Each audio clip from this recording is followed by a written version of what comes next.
नहीं मिल सकते हो तो भक्तों के संतों के चरण पकड़ लो। जो संतों पर कृपा प्राप्त हो रही है मेरी, वही कृपा आपको भी प्राप्त हो जाएगी। और एक संत तो बड़ा सुंदर दुआ लिखा, आप सब लोग भी श्रवण करें, आपको बहुत अच्छा लगेगा। बस उसका जो अर्थ है उसको थोड़ा ठीक से करना, बाकी बहुत अच्छा है।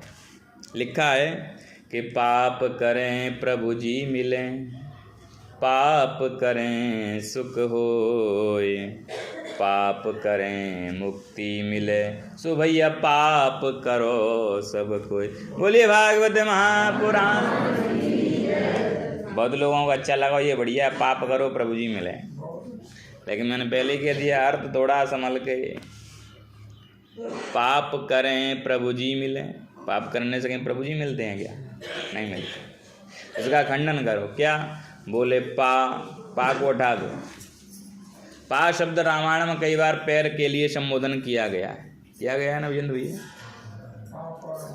पा पकड़े, बस पा को अलग करते जाओ, अर्थ अपने आप हो जाएगा।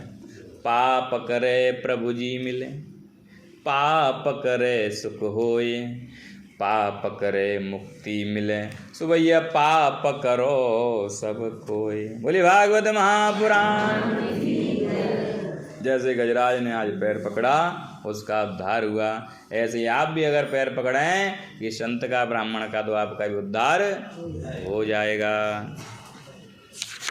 बोलिए राधे। इसी मनवंतर में आगे चलकर एक और भगवान ने लीला की। कहते हैं कि संत प्रसादी का कभी भी अपमान नहीं करना चाहिए। देवताओं ने प्रसादी का अपमान किया तो एक बार लक्ष्मी से भ्रष्ट होना पड़ा।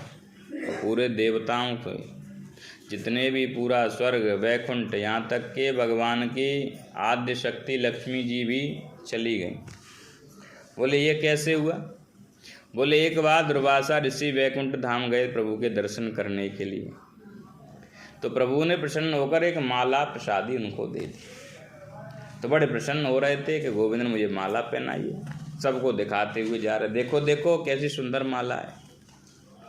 सभी लोग कह रहे, वाह महाराज बड़ी सुगंध आ रही है, बड़ी दिव्य माला है, कहाँ से मिली आपको?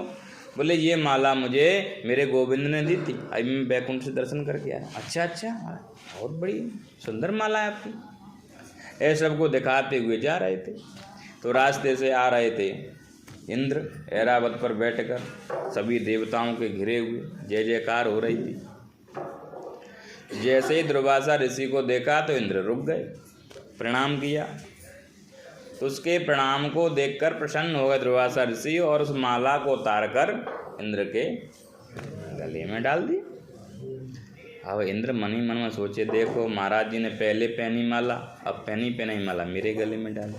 अरे हम कोई ऐसे वैसे आदमी, हम स्वर्ग के राजा हैं, देवताओं के राजा हैं, इंद्र हैं, अब कुछ कह नहीं सकते। क्यों? पता दुर्वासा ऋषि बड़े भी श्राप देते हैं, कुछ कहते हैं तो क्रोधी हैं। तुम से बोलो राधे। बोले ऐसी वैसी माला नहीं इंद्र, ये परमात्मा के धाम से प्राप्त हुई है मुझे। ठीक है प्रभु। अब तो और सोचने लगे, पहले प्रभु जी ने पहली, फिर ऋषि ने पहली, अब हमारे गले में डल गई। अरे हमको ऐसे वैसे हैं, उतार कर माला गजराज के ऊपर रख दी, ऐरावत के ऊपर रख दी। दुर्वासा ऋषि पहना कर चले गए, लेकिन मन उनका उसी माला में अटका था। मुड़कर देखने लगे, देखूं तो सही इंद्र कैसा लग रहा है उस माला से। अब उनका तो देखना हुआ, और इंद्र ने उस माला को ऐरावत पर रख दिया।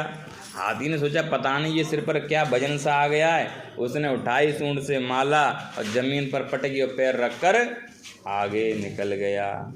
ये देखा तो क्रोध आ गया दुर्वासा ऋषि को, अरे दुष्टो, प्रभु की प्रसादी माला का अपमान कर दिया, अपने ऐश्वर्य में मदान हो रहे हो तुम, इसलिए मैं श्राप देता हूँ सभी देवताओं को, भ्रष्य से श्री, आपकी सारी लक्ष्मी तत्क्षण नष्ट हो जाए। हमारा तत्क्षण सारे देवता कंगाल हो गए। यहाँ तक कि भगवान विष्णु की माता लक्ष्मी सेवा कर रही थी, वहाँ से तत्क्षण अंतर ध्यान हो गए। शिव जी के सिर से चंद्रमा गायब हो गए, जितना स्वर्ग में संपत्ति थी सब चली गई, और कहाँ चली गई? समुद्र में जाकर विलीन हो गई। दुर्वासा ऋषि वहाँ चले गए।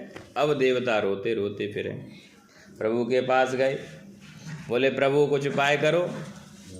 प्रभु ने सोचा कि देवताओं को बिना परिश्रम किए कोई वस्तु मिल जाती इसका ये सम्मान नहीं करते हैं, क्योंकि किसी व्यक्ति को बिना परिश्रम की कोई भी बहुमूल्य चीज़ मिल जाए उसका वो सम्मान करना नहीं जानता है, लेकिन जब स्वयं परिश्रम करे उसके बाद उस वस्तु को प्राप्त करे तो सम्मान बहुत अच्छी तरह करता है उसका, और 4 लोगों से कहेगा मैंने इतना परिश्रम किया तब मुझे ये प्राप्त हुई है। तो परमात्मा कहते हैं तुम लोगों ने सम्मान करना भूल गए हो परिश्रम का, इसलिए ऐसा करो अगर तुम्हें लक्ष्मी चाहिए तो समुद्र मंथन करना पड़ेगा।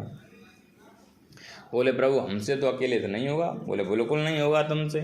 बोले दैत्यों का सहारा लो। बोले दैत्यों का सहारा हम क्यों लें, वो हमारा सहयोग कभी नहीं करेंगे, हमें उनमें 36 का आंकड़ा है। बोले ऐसा होता है, अरयोपि संध्या सती कार्यार्थ गौरवी, कभी कभी संधि कर लेनी चाहिए, जैसे समय आने पर अरयोपि संध्या, अरयोपि माने मूसक ने और अहि माने सांप ने मित्रता की थी, इसी प्रकार तुमको मित्रता कर देनी चाहिए। एक दृष्टांत सुना दें इसी बात का, तो प्रेम से बोलो राधे राधे। एक बार एक सेठ जी अपनी तिजोरी में कुछ निकाल रहे थे, उसमें वस्त्र रख के, तो उसमें चूहा घूमता आया और उसमें घुस गया। उसी समय सर्प भी आया, तो चूहे की जो गंध मिली उसे, तो घूमता घूमता वो ही पिटारी में जाके बैठ गया। जब तक सेठ जी ने देख लिया कि मैंने अपनी पिटारी बंद नहीं की है, और जाकर बंद कर दिया, ताला मार दिया। और जो सांप ने चूहा को देखा तो जीभ लपलपाने लगा, क्यों सांप का तो भोजन है, लेकिन सोचने लगा कि अगर मैं इसको खा लेता हूँ तो अपने राम भी तो इसमें बंद मर जाएंगे, क्या करें। बोले उक्ति निकाल। और चूहा भी डर गया कि आज तो अपनी गोविंदाय नमो नम हो गई, आज तो ये खा लेगा। सांप ने कहा मामा जी राम राम। चूहा बोला मामा जी, ऊपर से राम राम। बोले भैया ये मामा जी का रिश्ता कब से चालू कर दिया, आप तो हमें खाते हो, हम आपके भोजन हैं, तो आपने मामा जी कैसे बना लिया। अरे मामा जी आपको नहीं पता, कल ही तो बैठक हुई थी हमारी और चूहों की, तो उसमें एक प्रस्ताव पारित हुआ है कि आज से हम चूहों को नहीं मारेंगे। बोले इसकी मेहरबानी। तो बोला देखो स्वार्थ तो सबको होता है, थोड़ा स्वार्थ हमको भी है। बोले देखो तुम्हारे नुकीले नुकीले दांत हैं, तुम उन दांतों से बढ़िया बढ़िया बिल बनाते हो मिट्टी खोद खोद कर, और उन बिलों में जाकर हम रहते हैं, क्यों सांप कभी अपना बिल नहीं बनाता है, वो तो मिल जाए उसी में वास करने लगता है। तो अब आपको हम खा जाएंगे तो आप बिल नहीं बनाओ, हम रहेंगे कहाँ। तो इसलिए आप भी बिल में रहना, हम भी बिल में रहना, इसलिए हमने आपको मामा जी मान लिया। अब धीरे धीरे करके चूहा का पूरा विश्वास जीत लिया उसने। चूहा बोला अच्छा भांजे ऐसी बात है, हमको तो पता ही नहीं था। सांप बोला मामा जी लेकिन आज तो फंस गए, अब इसमें से कैसे निकलेंगे। चूहा बोला अरे भांजे तुमने मामा कमाल नहीं देखा है, अभी रुक 1 मिनट। और चूहा में नुकीले दांतों धीरे धीरे कर पिटारी का एक छेद बड़ा सा कर दिया और कहा निकलो भांजे। श्रभ देवता बाहर, बोले आओ मामा जी बाहर। और जैसे ही मामा जी बाहर आए तो गुप्त सीने। चूहा बोला अरे भांजे ये क्या कर रहा है। भांजा बोला मामा पेटी के अंदर ही तक मामा दे, अब तो आप मेरे भोजन हो और सिया राम। प्रेम से बोलो राधे। तो जैसे सांप ने चूहा से मित्रता करी, उसी प्रकार तुम दैत्यों से मित्रता करो। तो सारे दैत्य समझ गए, बस प्रभु हम समझ गए आप क्या कहना चाहते हैं, और दैत्यों के पास गए। जो दैत्यों ने देखा सब युद्ध करने के लिए तैयार हो गए। बलि ने कहा रुको रुको, युद्ध क्यों कर रहे, देवताओं के हाथ में हथियार नहीं है, तो लड़ने नहीं आए हैं, ये कुछ वार्तालाप करने के लिए आए हैं। क्या वार्तालाप करने के लिए आए हैं, पूछा देवराज से, क्यों आए भैया। बोले हम एक प्रस्ताव लेकर आए हैं तुम्हारे पास। बोलो क्या प्रस्ताव है। बोले एक बात बताओ, हम तुम दोनों भाई हैं कि नहीं हैं।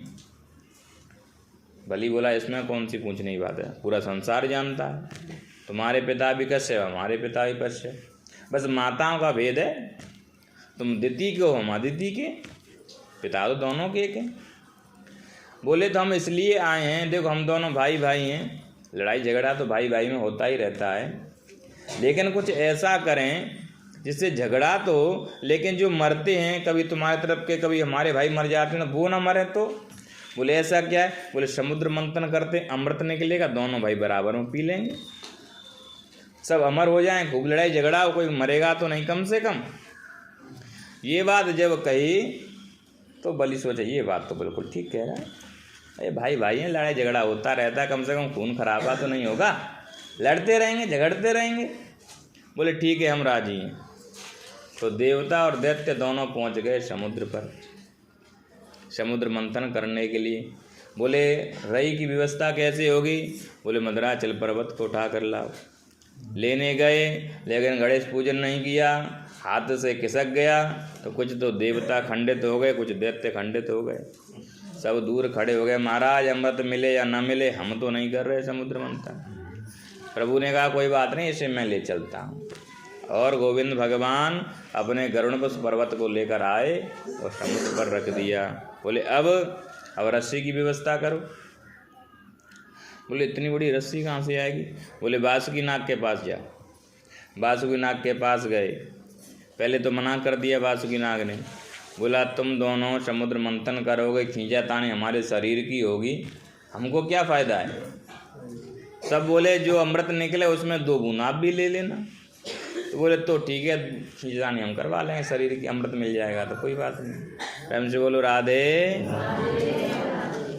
तो बासुकी नाग भी आ गया और समुद्र मंथन होने लगा। लेकिन जैसे हुआ परमात्मा ने कहा देखो देवताओं, तुम उच्च वर्ण के हो, देवता हो, इसलिए तुम मुँह की तरफ लगो, और तुम दैत्य हो, तुम मुँह की तरफ लग जाओ। दैत्य बोले मतलब हम क्या नीचे के हैं क्या? हैं हम ऊंचे वर्ण के हैं, हम तो मुँह की तरफ लगेंगे, चाहे हम समुद्र मंथन हो या ना हो, हम तो लगेंगे तो आगे लगेंगे, हम पीछे नहीं लगेंगे। इस अही के अमंगल भाग को हम पकड़ें हैं, इसके पीछे भाग को हमको नहीं पकड़ेंगे, हम नहीं जाए, हम तो चल दिए। परमात्मा कहने लगा रहे तो गुस्सा क्यों होते भैया, तुम ही बड़े बाप के बेटा हो, तुम ही आगे लग जाओ।